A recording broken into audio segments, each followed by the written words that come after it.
A car engine generates power from the expansion of compressed air in a contained cylinder with the help of fuel. That is why it's called as an internal combustion engine. Before getting into the working, let's see the main parts involved in the working of an engine. First, the crankshaft. This is the part which converts the linear motion of the piston to a rotational force. Next, the pistons and the piston rods. The pistons will be pushed down by the expansion of compressed air, and turns the crankshaft. And the valves, which controls the flow of air and fuel into the cylinders. These valves are driven by the intake camshaft, and the exhaust camshaft, and the camshafts are driven by the crank itself, using a timing belt. There will be idler pulleys, and a tensioner pulley, to hold the belt tight in place. This here is the internal structure of a 4-stroke, inline 4-cylinder, DOHC engine, which is commonly found in most hatchback and sedan cars. A 4-stroke engine should pass through 4 different strokes, to complete one cycle to produce power.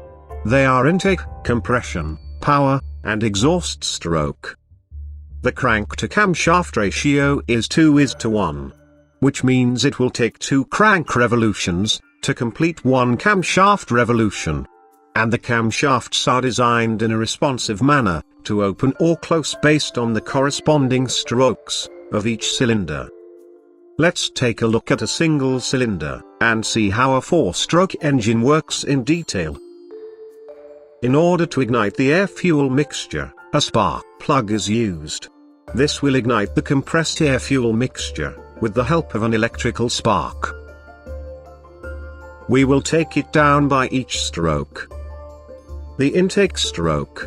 The inlet valve opens and the downward movement of the piston creates a suction. This pulls the air-fuel mixture into the cylinder. Once the air-fuel mixture is in the cylinder, compression stroke begins compressing the mixture.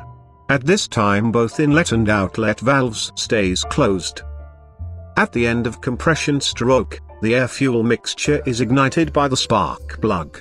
The explosion exerts pressure and pushes the piston down. This is the power stroke which produces power to the crank.